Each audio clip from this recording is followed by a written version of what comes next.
Hi welcome back to my YouTube channel.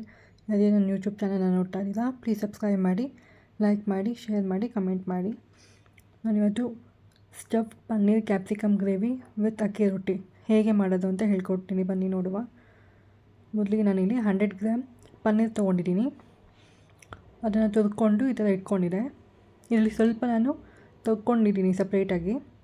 So ಒಂದು ಬೌಲ್ಗೆ ಪನ್ನೀರ್ ತುರ್ಕೊಂಡಿರೋ ಪನ್ನೀರು, ಸಣ್ಣಕ್ಕೆ ಹೆಚ್ಕೊಂಡಿರೋ ಈರುಳ್ಳಿ ಚಿಕ್ಕದು ಒಂದು ನಾನು ಹಾಕಿದ್ದೀನಿ. ಇಲ್ಲಿ ಸ್ವಲ್ಪ ಮೆಂತ್ಯ ಸೊಪ್ಪು, ಕೊತ್ತಂಬರಿ ಸೊಪ್ಪು ಸಣ್ಣದಾಗಿ ಹೆಚ್ಕೊಂಡಿದೆ. ಇಲ್ಲಾಂದರೂ ಪರವಾಗಿಲ್ಲ, ಕೊತ್ತಂಬರಿ ಸೊಪ್ಪು ಇದ್ದರೂ ಹಾಕಿ. ಇದ್ರ ಜೊತೆ ನಾನು ಸ್ವಲ್ಪ ವೆಜಿಟೇಬಲ್ಸ್ ಹಾಕ್ತಿದ್ದೀನಿ. ಕ್ಯಾರೆಟ್, ಕ್ಯಾಬೇಜ್, ಬೀನ್ಸು ಮತ್ತು ಸ್ವೀಟ್ ಕಾರ್ನ್. ಚೆನ್ನಾಗಿರುತ್ತೆ ಟೇಸ್ಟು. ಇದಕ್ಕೆ ಸ್ವಲ್ಪ ಉಪ್ಪು ಹಾಕಿ, ಜಾಸ್ತಿ ಹಾಕಬೇಡಿ.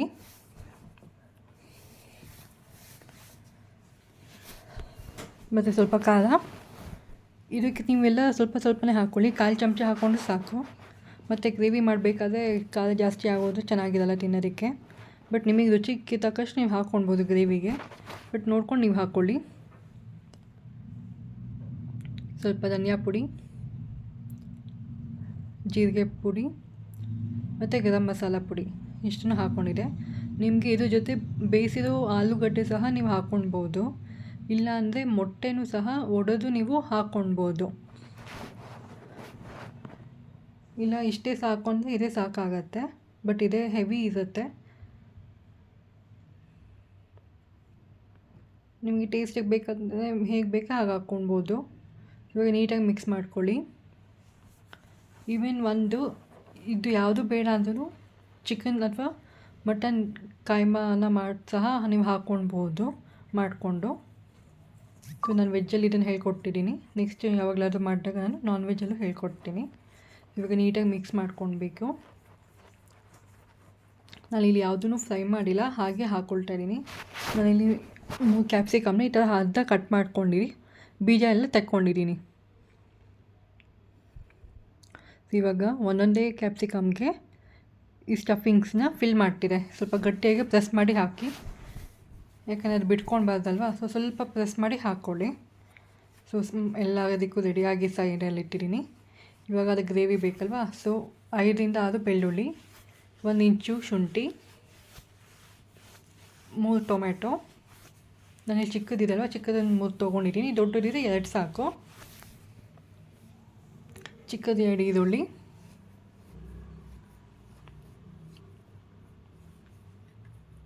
ಸ್ವಲ್ಪ ಕಾಯಿ ತುರಿ, 1 ಇಂಚು ಕಾಯಿ ತುರಿ ತೊಗೊಂಡಿದ್ದೀನಿ, ಕಟ್ ಮಾಡ್ಕೊಂಡಿದ್ದೆ. ಸೊ ಇದಕ್ಕೆ ಇವಾಗ ನಾನು ಸ್ವಲ್ಪ ಇದಕ್ಕೆ ಜಾಸ್ತಿ ರಿಚ್ ಕೊಡೋದಕ್ಕೆ ಬಾದಾಮಿ, ಗೋಡಂಬಿ, ಗಸಗಸೆ ಮತ್ತು ಕುಂಬಳಕಾಯಿ ಬೀಜ, ಸೂರ್ಯಕಾಂತಿ ಬೀಜ ಇಷ್ಟನ್ನು ತೊಗೊಂಡಿದ್ದೆ.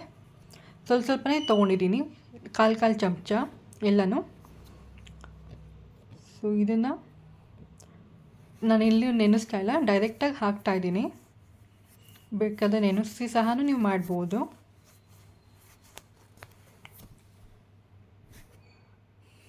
ಇದು ಹಾಕೋದ್ರಿಂದ ಫ್ಲೇವರ್ ರಿಚ್ ಆಗಿರುತ್ತೆ, ಗ್ರೇವಿ ಸಹ ರಿಚ್ಚಾಗಿ ಚೆನ್ನಾಗಿ ಬರುತ್ತೆ. ಸೊ ಇವಾಗ ಅದನ್ನು ರುಬ್ಬೋದಕ್ಕೆ ಹಾಕ್ತಾಯಿದ್ದೀನಿ. ಸ್ವಲ್ಪ ನೀರು ಹಾಕ್ಕೊಂಡು ಗಟ್ಟಿಯಾಗಿ ರುಬ್ಕೊಳ್ಬೇಕು, ಸ್ವಲ್ಪ ನೈಸ್ ಇರಲಿ. ಇವಾಗ ಮತ್ತೆ ಒಂದು ಪ್ಯಾನ್ಗೆ 2 ಚಮಚ ಎಣ್ಣೆ ಹಾಕಿ ಸ್ಟಫಿಂಗ್ ಮಾಡ್ಕೊಂಡಿದ್ದೀವಲ್ಲ ಅದನ್ನು ಇಟ್ಟು ಬೇಯಿಸ್ಕೊಳ್ಬೇಕು. ಒಂದು 5ರಿಂದ 10 ನಿಮಿಷ ಸಣ್ಣ ಉರಿಯಲ್ಲಿ ಬೇಯಿಸ್ಕೊಳ್ಳಿ. ಇದನ್ನು 2 ಬದಿ ಬೇಯಿಸ್ಕೊಳ್ಳೋ ಅವಶ್ಯಕತೆ ಇಲ್ಲ, ಬರೀ ಒಂದೇ ಬದಿ ಬೇಯಿಸ್ಕೊಳ್ಬೇಕು. ಇವಾಗ ಇನ್ನೊಂದು ಕಡಾಯಿಗೆ 1 ಚಮಚ ತುಪ್ಪ, 2ರಿಂದ 3 ಚಮಚ ಎಣ್ಣೆ. ಇದಕ್ಕೆ ಸ್ವಲ್ಪ ಕಾಯ್ದಿದ ಮೇಲೆ ಚಕ್ಕೆ, ಸೋಂಪು, ಲವಂಗ,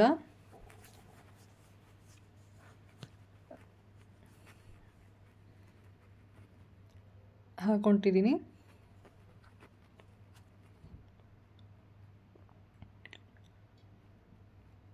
ಇದು ಬೇಡ ಅಂದರೆ ಸ್ಕಿಪ್ ಮಾಡ್ಕೊಳ್ಬೋದು, ಬಟ್ ಈ ಥರ ಇದೆ ಚೆನ್ನಾಗಿರುತ್ತೆ ಟೇಸ್ಟ್ ಅಂತ ಹಾಕಿರೋದು. ಸೊ ಇವಾಗ ಒಂದು ಚಿಕ್ಕದು ಸಣ್ಣದಾಗಿ ಕಟ್ ಮಾಡ್ಕೊಂಡಿರೋ ಈರುಳ್ಳಿ ಹಾಕಿ ಫ್ರೈ ಮಾಡ್ತಿದ್ದೀನಿ.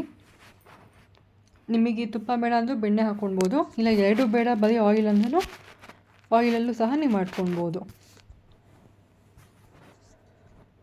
ಸೊ ಇದಕ್ಕೆ ಸ್ವಲ್ಪ ಮೆಂತ್ಯ ಸೊಪ್ಪು ಹಾಕ್ತಿದ್ದೀನಿ. ಕಸೂರಿ ಮೇಥಿ ಇದ್ರೂ ಹಾಕ್ಕೊಳ್ಳಿ, ಬಟ್ ನನ್ನ ಹತ್ರ ಫ್ರೆಶ್ ಮೆಂತ್ಯ ಸೊಪ್ಪಿತ್ತು, ಅದಕ್ಕೆ ನಾನು ಹಾಕಿದ್ದೀನಿ. ಇಲ್ಲಾಂದ್ರೂ ಪರವಾಗಿಲ್ಲ, ಇದ್ದರೆ ಹಾಕಿ, ಇಲ್ಲಾಂದರೆ ಪರವಾಗಿಲ್ಲ. ಅದಕ್ಕಿಂತ ಸಪ್ರೇಟಾಗಿ ಏನೂ ಬೇಡ. ಇವಾಗ ಫ್ರೈ ಆಗಿದ್ಮೇಲೆ, ಹಸಿ ವಾಸನೆ ಹೋಗಿದ್ಮೇಲೆ ಮೆಂತ್ಯ ಸೊಪ್ಪು ಮತ್ತು ಈರುಳ್ಳಿದು, ಇವಾಗ ಟೊಮೆಟೊ ಹಾಕಿ ಫ್ರೈ ಮಾಡ್ತಿದ್ದೀನಿ. ಇದು ಅಷ್ಟೇ ಚಿಕ್ಕದೇ ತೊಗೊಂಡಿದ್ದೀನಿ.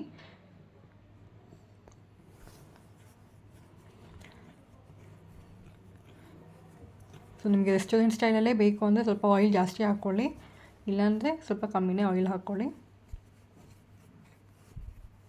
ಸೊ ಇವಾಗ ಫ್ರೈ ಆಗಿದ್ಮೇಲೆ ಪೇಸ್ಟ್ ಮಾಡ್ಕೊಂಡಿದ್ದೀವಲ್ಲ ಅದನ್ನು ಹಾಕಿ ಒಂದು 5ರಿಂದ 10 ನಿಮಿಷ ಕುಕ್ ಮಾಡ್ಕೊಳ್ಬೇಕು. ಫ್ರೈ ಮಾಡಿ ಇವಾಗ ಇದನ್ನು ಬೇಯ್ತಾ ಇದೆ. ಇವಾಗ ನಾನು ರುಚಿಗೆ ತಕ್ಕಷ್ಟು ಸ್ವಲ್ಪ ಉಪ್ಪು, ಅಚ್ಕಾರದ ಪುಡಿ, ಧನಿಯಾ ಪುಡಿ, ಗರಂ ಮಸಾಲ ಪುಡಿ ಹಾಕಿ ಮಿಕ್ಸ್ ಮಾಡ್ತಿದ್ದೀನಿ. ನೋಡಿ ಇಷ್ಟು ಗಟ್ಟಿಯಾಗಿ ಕ್ರೀಮಿ ಟೆಕ್ಸ್ಚರಾಗಿ ಎಷ್ಟು ಚೆನ್ನಾಗಿದೆ.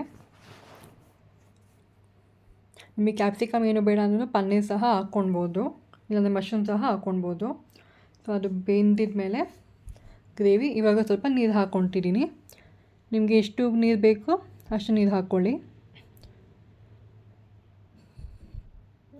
ಇದನ್ನು ಒಂದು 5-10 ನಿಮಿಷ ಬಾಯ್ಲ್ ಆಗೋದಕ್ಕೆ ಬಿಡಬೇಕು, ಕುದಿಸ್ಬೇಕು. ಸೊ ಇವಾಗ ಬೆಂದಿರೋ ಕ್ಯಾಪ್ಸಿಕಮ್ನ ಒಂದೊಂದಾಗಿ ನಿಧಾನಕ್ಕೆ ಬಿಡಿ, ಉಲ್ಟಾ ಬಿಡಬೇಡಿ, ಈ ಥರ ನಿಧಾನಕ್ಕೆ ಬಿಡಿ.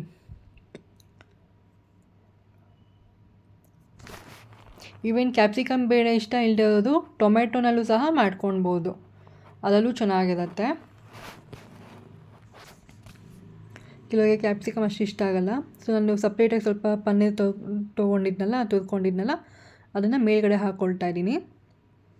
ಚೆನ್ನಾಗಿ ಇರುತ್ತೆ, ಟೇಸ್ಟ್ ಸಹ ತುಂಬ ಚೆನ್ನಾಗಿರುತ್ತೆ.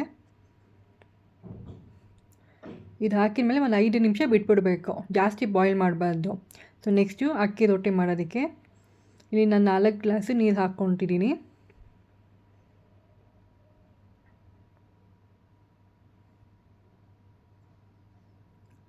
ಇದಕ್ಕೆ ಸ್ವಲ್ಪನೇ ಉಪ್ಪು, ಯಾಕಂದರೆ ಗ್ರೇವಿಗೂ ಉಪ್ಪಿರುತ್ತೆ, ಸ್ಟಫಿಂಗಲ್ಲಿ ಉಪ್ಪಿರುತ್ತೆ, ಇದರಲ್ಲಿ ನೋಡ್ಕೊಂಡು ಉಪ್ಪು ಹಾಕ್ಕೊಳ್ಳಿ, ಸ್ವಲ್ಪನೇ ಸಾಕು. ಇವಾಗ ಕುದಿಬೇಕಾದ್ರೆ 3 ಬಟ್ಲು ಅಕ್ಕಿ ಹಿಟ್ಟು. ಇದು ನಾನು ಇನ್ನೊಂದು ಥರದ್ದು ಮಾಡೋದು, ಉಕ್ಸಿದ ಅಕ್ಕಿ ರೊಟ್ಟಿ ಅಂತ. ಸೊ ಇದನ್ನು ಸ್ವಲ್ಪ ಮಿಕ್ಸ್ ಮಾಡಬೇಕು.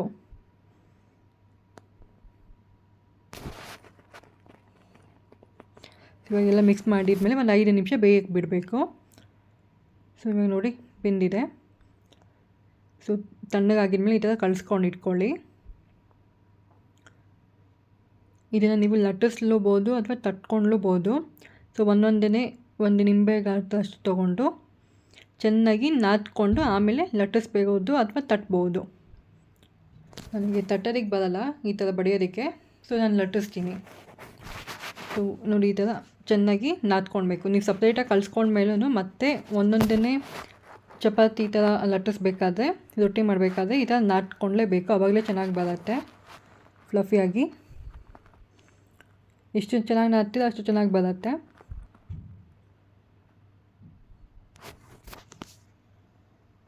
ನಿಮಗೆ ರೊಟ್ಟಿ ಬೇಡ ಅಂದರೆ ಆ ಗ್ರೇವಿ ಜೊತೆ ಚಪಾತಿ ಅಥವಾ ನಾನ್, ತಂದೂರಿ ರೋಟಿ ಅಥವಾ ಜೀರಾ ರೈಸ್ ಯಾವ್ದು ಬೇಕಲ್ಲಿ ಸಹ ತೊಗೊಳ್ಬೋದು. ಬಟ್ ನಾನಿಲ್ಲಿ ರೊಟ್ಟಿ ಮಾಡ್ಕೊತಾ ಇದ್ದೀನಿ. ಈ ಥರ ಸ್ವಲ್ಪ ಸ್ಪ್ರೆಡ್ ಮಾಡಿಕೊಂಡು ತಟ್ಕೊಂಡು ನಿಧಾನಕ್ಕೆ ಲಟ್ಟಿಸ್ಬೇಕು. ಜೋರಾಗಿ ಲಟ್ಟಿಸ್ಬೇಡಿ, ಚಪಾತಿ ಹಿಟ್ಟನ್ನ ಲಟ್ಸೋ ಥರ ಲಟ್ಟಿಸ್ಬೇಡಿ, ಸ್ವಲ್ಪ ನಿಧಾನಕ್ಕೆ ಸಾಫ್ಟಾಗಿ ಲಟ್ಟಿಸಿ, ಇಲ್ಲಾಂದರೆ ಕಿತ್ತೋಗ್ಬಿಡುತ್ತೆ. ಸುಮ್ಮನೆ ಒಂದು ಸಾಫ್ಟಾಗಿ ಮಾಡಬೇಕಿದು.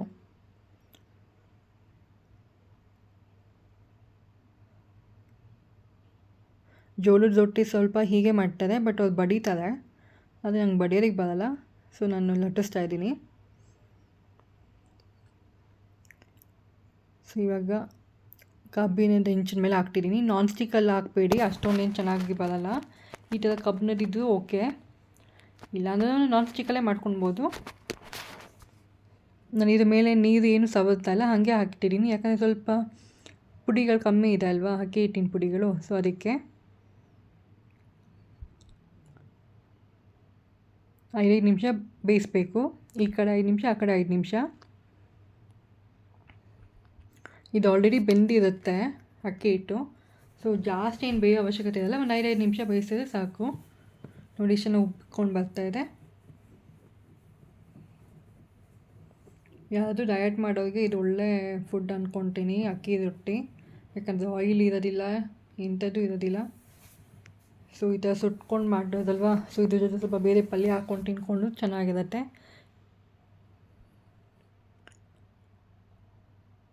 ಸೊ ಈ ಥರ ಬೆಂದಿದ್ದರೆ ಸಾಕಾಗುತ್ತೆ, ಜಾಸ್ತಿ ಏನು ಬೇಯಿಸೋ ಅವಶ್ಯಕತೆ ಇರಲ್ಲ.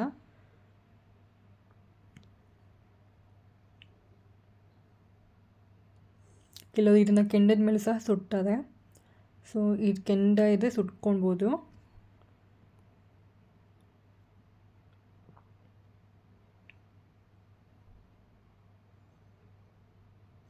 ನೆಕ್ಸ್ಟ್ ಟೈಮ್ ಹಾಗೆ ಮಾಡ್ತಾಯಿದ್ದೀನಿ. ಸ್ವಲ್ಪ ತೊಗೊಂಡು ಚೆನ್ನಾಗಿ ಈ ಥರ ನಾದ್ಕೊಳ್ತಾನೇ ಇರಬೇಕು. ನಾನು ತೋರಿಸಿದಲ್ಲಿ ಒಂದು 10 ಆಗಿತ್ತು, 10ರಿಂದ 11 ರೊಟ್ಟಿ ಆಗಿತ್ತು.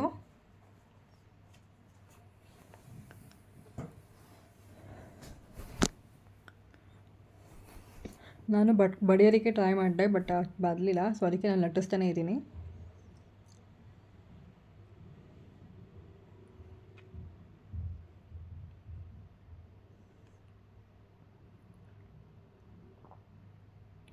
ನೋಡಿ ಉಪ್ಕೊಂಡು ಎಷ್ಟು ಚೆನ್ನಾಗಿ ಬಂದಿದೆ.